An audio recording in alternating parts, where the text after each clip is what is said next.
Facoltà, prego. Riccardo Molinari, Lega. Grazie Presidente. La situazione che sta vivendo il nostro Paese è assolutamente drammatica. Lo sappiamo tutti, ma la drammaticità si evince soprattutto sciorinando i numeri di questa tragedia, particolarmente dolorosi e particolarmente concentrati dal punto di vista territoriale. 2.862 morti in provincia di Bergamo, 2.532 in provincia di Milano, 2.248 in provincia di Brescia, 918 in provincia di Cremona, questo solo per citare le zone più colpite da questa pandemia, restando al bollettino di ieri. Per non dimenticare le altre migliaia di persone che sono mancate all'affetto dei loro cari in quella parte del Paese in particolare e in tutta Italia. E vede, in questo contesto, Presidente, tutto vorremmo fare fuorché fare polemica politica, fuorché fare il teatrino delle parti, perché credo che le famiglie, le imprese, i lavoratori si aspetterebbero da questo Parlamento risposte ad alcune domande. Le domande a cui noi dovremmo rispondere è: come è stato possibile tutto questo e soprattutto come ne usciamo? E vede, io credo, visto che non sono uomo di certezze, non ho risposte a tutto, ma sono uomo di dubbi e di domande, io credo che a queste domande dobbiamo comunque cercare di dare una risposta coi mezzi che abbiamo. E per farlo dobbiamo sempre tenere in considerazione che questa tragedia è veramente come un bombardamento, come una guerra, perché quando i numeri sono questi vuol dire che chi viene da quella parte d'Italia ha vissuto davvero un bombardamento e una guerra, vuol dire che ogni giorno hai notizia di un parente che è mancato, ogni giorno hai notizia di un amico che è stato ricoverato, ogni giorno preghi perché l'altro amico che è intubato se ne venga fuori. Forse qui è difficile da questi palazzi percepire questa situazione, ma chi viene da quei territori lo sa bene, quindi le risposte devono essere altrettanto serie quanto il dolore che la nostra gente sta provando in questo momento. E vede, partendo dal presente, il Presidente Conte ha chiesto un coinvolgimento del Parlamento, ha rivendicato un coinvolgimento dell'opposizione e della minoranza. Però, vede, signor Presidente Conte, noi riteniamo che invece il Parlamento sia stato esautorato del suo ruolo, sia per quanto riguarda l'emergenza economica, sia per quanto riguarda l'emergenza sanitaria, perché non pensiamo che delle informative del Ministro della Salute, che a cose fatte ci informava di cosa succedeva, fosse un coinvolgimento. Come non pensiamo che una seduta come quella di oggi, dove voi non ci permettete di dare un indirizzo chiaro al Governo con un voto, sia davvero una condivisione, una scelta delle strategie in modo comune in quella che è la casa della democrazia del nostro Paese, che è il Parlamento. Vede, per quanto riguarda la parte sanitaria, io oggi ho letto una notizia sconcertante. Io oggi ho letto il direttore generale del Ministero della Salute, Urbani, che parla di un piano segreto per la gestione dell'emergenza Covid che era pronto dal 20 gennaio e che questo piano segreto avesse in qualche modo previsto una serie di scenari drammatici, anche più drammatici di quello che abbiamo vissuto oggi, ma che non se ne è stata fatta menzione alla popolazione e al Parlamento per evitare di spaventare la gente. È una scelta che ha fatto il Governo. Questa è l'intervista che trovate oggi sul Corriere della Sera, è riportata da altri giornali, quindi potete verificarlo. Ma questo vostro esperto è un esperto al pari del vostro consulente Ricciardi, che avete presentato come uomo che avrebbe aiutato a gestire l'emergenza Covid.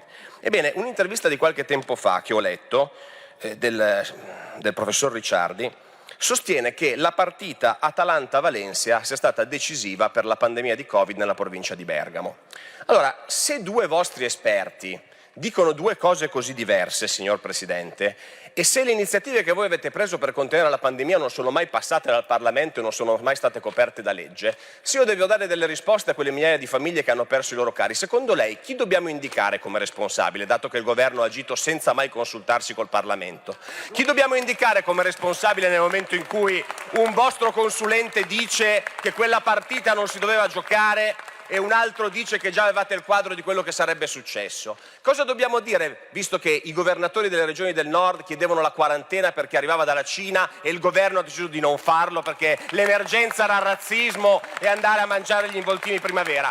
Che risposta devo dare nel momento che la maggioranza che sostiene lei è la stessa che ha votato per l'autorizzazione a procedere per mandare a processo un ex ministro della Repubblica, Matteo Salvini, ministro degli interni, che in una cornice di legge, che era quella dei decreti sicurezza, ha a suo modo cercato di bloccare l'immigrazione clandestina. La sua maggioranza ha ritenuto che quell'atto fosse un atto discrezionale, non coperto dalla legge, dall'interesse pubblico, e che quindi Matteo Salvini debba difendersi a processo. Lei è un giurista più fine di me, Premier Conte, ma da giurista modesto le dico che qualche idea su chi dovrebbe rispondere di quelle migliaia di morti, data questa situazione, io forse ce l'ho, visto e considerato che qua nessuno è stato coinvolto.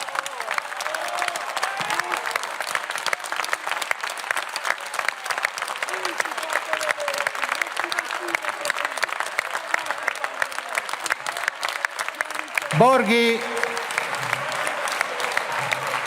deputato Borghi. Non ci avete coinvolto neanche sulle misure economiche, vi dicevo. È chiaro perché oggi non votiamo, basta sfogliare i giornali.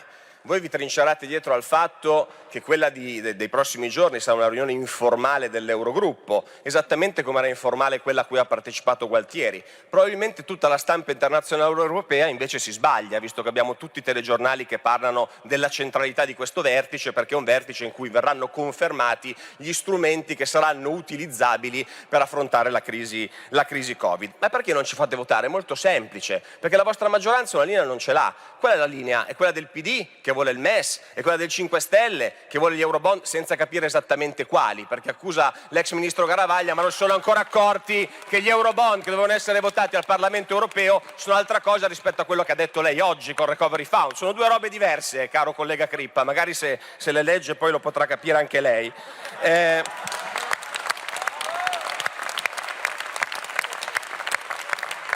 Oppure la vostra linea è quella di Di Battista, cioè quella di mandare a quel paese l'Europa e farsi colonizzare dalla Cina. Avete tre linee diverse, questo è il motivo per cui voi non volete farci votare. E quindi lei cosa fa? Giustamente esercita il suo mandato e farà quello che ritiene più opportuno. Esattamente come ha fatto il ministro Gualtieri nel 9 di aprile, quando l'Eurogruppo ha definito esattamente il perimetro di cui lei ci parla oggi. Cosa è uscito da quell'Eurogruppo come perimetro di azione? Sono usciti i 100 miliardi dei SURE, i 200 miliardi della BEI, e la possibilità di utilizzo del MES con condizionalità meno pressante per un totale di circa 36 miliardi di euro per il nostro Paese.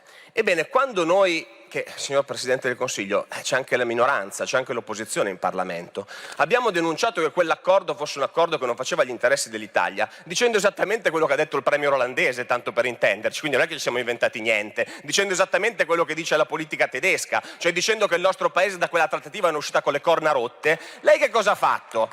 Visto che ritiene invece di avere una posizione diversa che noi apprezziamo, cioè visto che lei dice invece che il MES non lo utilizzeremo mai per sostenere la nostra economia, e la ringraziamo per questo se così sarà, lei che cosa ha fatto? Il venerdì santo, invece che andare in televisione a dire che aveva tolto la fiducia al ministro Gualtieri, perché evidentemente era andato in Europa a dire cose che lei non condivideva, ha utilizzato la TV di Stato per fare un comizio contro l'opposizione, ha usato la TV di Stato per avvelenare ancora di più il clima, ha usato la TV di Stato per dividere ancora di più questo Paese che tanto soffre. Fondamentalmente non smentendo quello che dicevamo noi.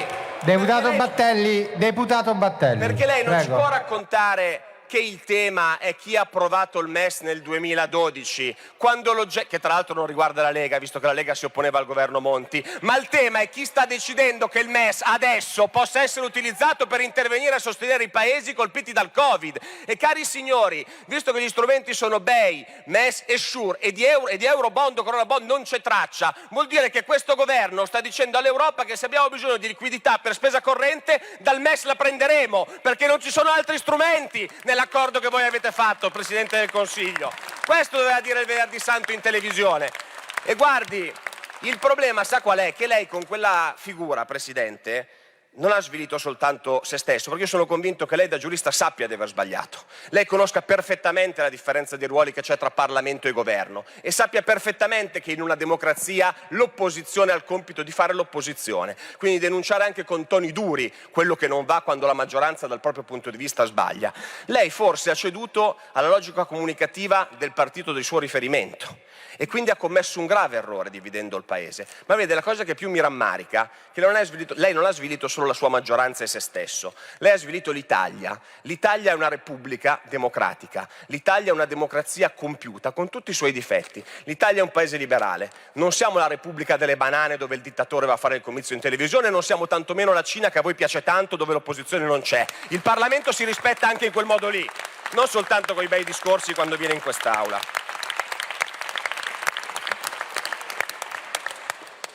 Ebbene, bisogna anche fare delle proposte. Lei ha detto una cosa giusta, dobbiamo pensare a degli strumenti che non comportino una modifica dei trattati. Questo è quello che stiamo proponendo da settimane.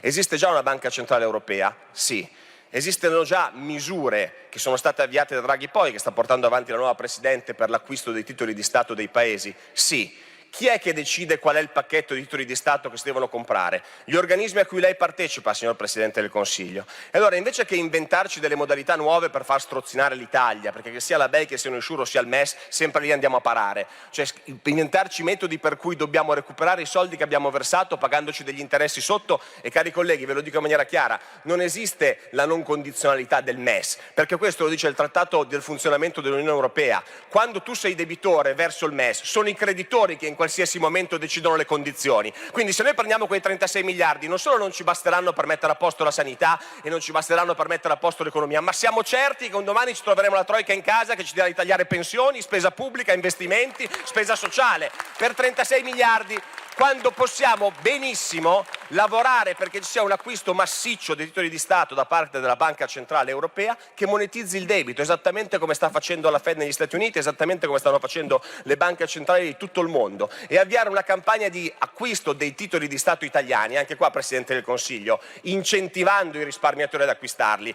non proponendo la patrimoniale come fa il Partito Democratico, che altro non farà che far scappare ancora di più quelli che i soldi ce l'hanno. Quell'annuncio altro non farà che far portare via ancora più soldi da chi i soldi in Italia ce l'ha. Noi pensiamo invece di creare dei titoli che incentivino gli investitori ad acquistarli con dei benefici fiscali, mettere mano al portafoglio per aiutare il proprio paese. Penso che siamo un paese sufficientemente maturo per farlo, signor Presidente. Dicevo prima che siamo in un clima particolare, perché lei diceva dobbiamo fare presto con queste misure, l'Europa rischia di crollare. Fate presto è una parola che mi ricorda brutti scenari, mi ricorda l'epoca dell'austerity di Mario Monti, tema che mi serve a dare un'ulteriore risposta alla domanda che ho fatto prima. Come è stato possibile tutto questo? Perché adesso abbiamo criticato cosa ha fatto questo governo, ma vede, la crisi Covid e quell'elenco di morti hanno anche altre, cause dal nostro punto di vista. E quali sono le cause? Sono state quelle politiche di austerità, di tagli della spesa pubblica, di tagli della spesa sociale, che sono partiti proprio col governo Monti, che era sostenuto ben da qualcuno, non certo dalla Lega. Tutto è partito col decreto ministeriale 70 del 2012, che tanto per intenderci ha tagliato dal 5 al 27% il personale sanitario nelle regioni italiane, ha tagliato dal 4 al 13% i medici di base, dal 2% al 29% i posti letto. Ora in Italia abbiamo 3,2 posti letto ogni 1000 abitanti, la media europea è di 5, questo l'ha votato il Parlamento e qualcuno lo appoggiava al governo Monti, ve lo ricordo. Cari colleghi dei 5 Stelle, sono i vostri nuovi alleati, quelli hanno fatto questo, quelli hanno smantellato la sanità pubblica, quelli ci hanno portato a questi livelli.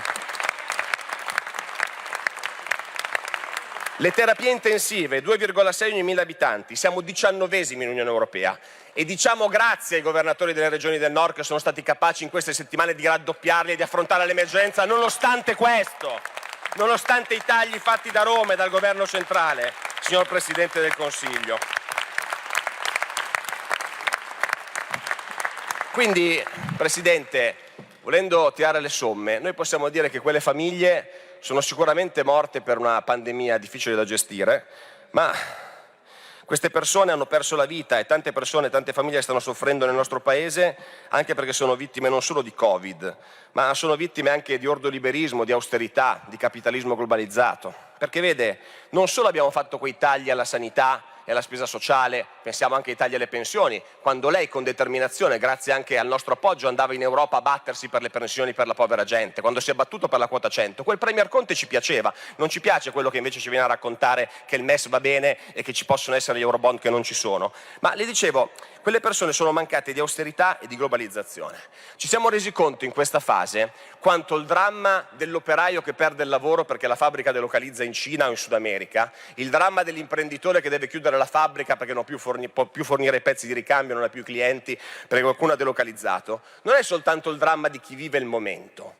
Nell'emergenza Covid ci siamo resi conto di cosa significhi non avere in Italia una produzione industriale per i settori strategici, non avere in Italia la possibilità di fare le mascherine, non avere in Italia la possibilità di fare i tubi per intubare la gente, dover rincorrere i fornitori in giro per il mondo come dei pazzi per salvare la vita delle nostre persone perché non abbiamo più una fabbrica in Italia che produca questi strumenti. Allora, Presidente Conte, all'Eurogruppo, parliamo di come far tornare la produzione industriale strategica in Italia e di come tutelare il nostro mercato dalla concorrenza dei mercati come la Cina, governati da dittature, o di quei mercati dove non c'è il rispetto dei diritti delle persone. Questa è l'Europa che dovrebbe rinascere dopo il Covid. Un'Europa che non pensa come strozzinare l'Italia con i prestiti, ma che pensa come far sì che quello che è successo qua e nel resto d'Europa non ricapiti più. Perché vede, signor Presidente, tempi straordinari come i tempi di guerra, io ho paragonato questa situazione a un bombardamento prima, necessitano di azioni straordinarie.